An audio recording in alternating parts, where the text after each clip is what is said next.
బాలకృష్ణ గారి సినిమా జయసింహ అనే ఒక సినిమా వచ్చింది. అవును సార్. ఆ సినిమా షూటింగ్ జరిగినప్పుడు కుంభకోణంలో జరిగిందండి. అక్కడ బ్రహ్మాండమైన దేవాలయాలు ఉన్నాయి, చాలా ఫేమస్ కదా, చాలా ఫేమస్ దేవాలయాలు. అక్కడ మేమందరం ఒక కాటేజెస్ ఉన్న ఒక హోటల్లో దిగాం. మేము నా కాటేజీ పక్కన బాలకృష్ణ గారి కాటేజీ, ఎదురుగుండా బ్రహ్మానందం గారి కాలేజీ. రోజు ప్రొద్దున్నే వాకింగ్ చేయడం కోసం నేను 5ంటికి లేచేవాడిని. లేచి వాకింగ్ చేద్దామని ఇట్లా హోటల్లో బయటకు వచ్చేటప్పటికి ఆల్రెడీ బాలకృష్ణ గారు వాకింగు తర్వాత జిమ్ము అవన్నీ కూడా పూర్తి చేసుకొని లోపలికి వెళ్తా కనపడుతూ ఉంటాడు. నా వాకింగ్ అయిన తర్వాత మళ్ళీ ఇట్లా అయిన తర్వాత చూస్తే దేవుడి దగ్గర కూర్చొని పూజ చేస్తూ ఉండేవాడు. మీకంటే ముందు ఉండేవాడు? నాకంటే ముందు, చాలా ముందు. అంటే ఎన్టీ రామారావు నుంచి ప్రేరణ పొందుంటారు? అయ్యి ఉండొచ్చు. అసలు ఎంత సిస్టమేటిక్గా చేస్తారంటే, రేపు పొద్దున్న ఏదో 7 గంటలకు వెళ్తే మంచిది కాదు అని అనుకుంటే 4కో 3కో నిద్రలేచేసి అన్నీ చేసేసి ఆ 7 లోపల 6కి 6:30కో బయలుదేరి వెళ్ళిపోతాడు.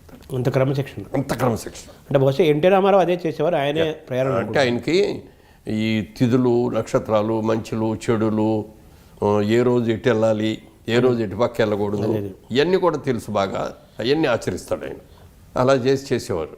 ఆయన చూసి నేను కూడా కొంత ప్రేరణ పొందాను. నేను కూడా సిస్టమేటిక్గానే చేస్తాను, పూజ చేయకుండా బయటకు వెళ్ళను. తెల్లవారుదాం ఢిల్లీ వెళ్ళాలన్నా కూడా 3ంటికి నిద్రలేచేసి స్నానం చేసి పూజ చేసేసుకొని అప్పుడే బయలుదేరి వెళ్తాను. అవును, మీరు ఎంపీగా ఉన్నప్పుడు 5 ఏళ్ళు? ఎంపీగా ఉన్న 5 ఏళ్ళు. కానీ ఎప్పుడు కూడా ఏ పని మీద వెళ్ళినా కూడా పూజ చేసుకోకుండా మాత్రం ఎక్కడికి ఏ పనికి వెళ్ళను. అది ఒక నిత్యకృత్యం అనమాట. ఎదురుగుండా కాటేజీల్లో బ్రహ్మానందం గారు ఉన్నారు. ఆయనకి దేవుడు భక్తి అది ఉంది. ఒక రోజున వచ్చాడు, నేను పూజ చేయటం, అక్కడ కూర్చుని నాతో కూర్చుందామని నేను లోపల పైకి చదివి వేస్తూ ఉంటాను పూజ.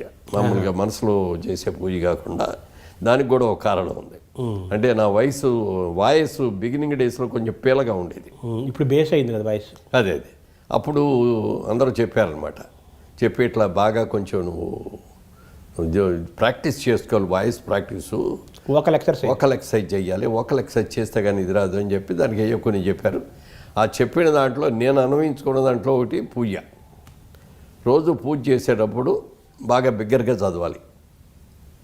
అంటే మామూలుగా చదువుడు. ఆ చదువుతా అంటే మనకి కొంత ఏమంటారు అయ్యి ఫ్రీ అవుతుంటాయి.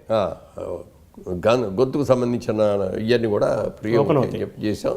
అది కొన్నాళ్ళకి అది కరెక్ట్గా సెట్ అయింది. అది అట్లా పెట్టమని, అందుకని ఆ రోజున అట్లాగే చేసుకుంటాను. ఇప్పటికీ అలా ఉన్నారా? ఇప్పటికీ అదే.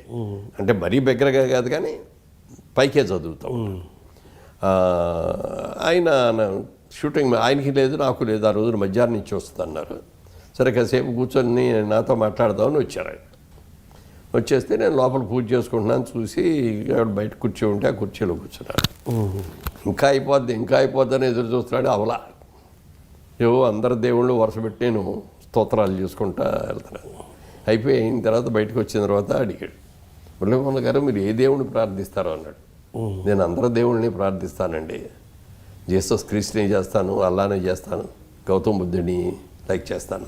శక్తి స్వరూపం అన్ని స్వరూపాలని. అంటే మరి మీరే ఎంతసేపు చేస్తారండి అని అడిగా. మీరు పూజ చేస్తారు కదా రోజు, ఎంతసేపు చేస్తారు? నాకు దేవుడు ఒక్కడే అన్నాడు. ఎవరన్నా?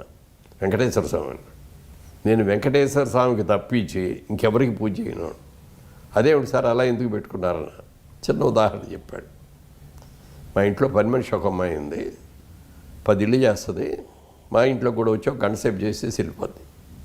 ఆ అమ్మాయికి ఏదైనా ప్రాబ్లం వచ్చిందనుకోండి, ఆడు చూస్తారులే, వీళ్ళు చూస్తారులే అనుకొని ఎవరని చూడం.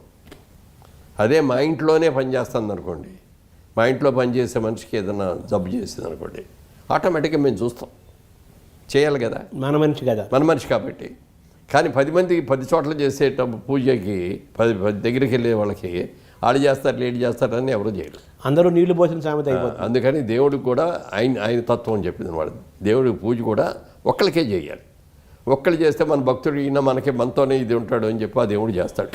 నువ్వు 10 మంది దేవుడికి చేసావు అనుకో, వెంకటేశ్వర స్వామి చూస్తాడులే ఇంకో ఆయన ఉంటాడు, ఆంజనేయ స్వామి చూస్తాడులే ఇంకోటి ఉంటాడు, అయ్యప్ప స్వామి చూస్తాడులే ఈయన ఊరుకుంటాడు. అలా అందరూ దేవుళ్ళు ఎవరికాళ్ళు ఊరుకుంటారు, ఎవరు మనకి చేయరు. పాయింటే ఆయన థియరీ. అది ఆ థియరీలో కూడా ఒక ఇది ఉంది, లాజిక్ ఉంది. అలాగే ఒకవేళ ఏదన్నా దేవాలయానికి వెళ్ళాల్సి వచ్చి అక్కడ దండం పెట్టుకోవాల్సి వస్తే అక్కడ కూడా లోపల ఉన్న మూల విరాట్టుని నేను వెంకటేశ్వర స్వామి అనే భావించి వెంకటేశ్వర స్వామికి దండం పెడుతున్నామనే భావిస్తాను తప్ప ఇంకోటి అందరిలో అన్ని దైవాలు వెంకటేశ్వర స్వామినే చూసుకుంటాడు ఆయన. అంతే. ఇప్పుడు ఆ తీరి మీకే అనిపించింది సార్? మీరు కదా అందరినీ పూజిస్తారు కదా, పెద్ద దేవత విఘ్నేశ్వరుని మొదలు పెట్టుకొని మొత్తం. అలా అని చెప్పి నేను ఏ దేవుడిని పూజించను, నాకు అందరి దేవుళ్ళు ఇష్టమే.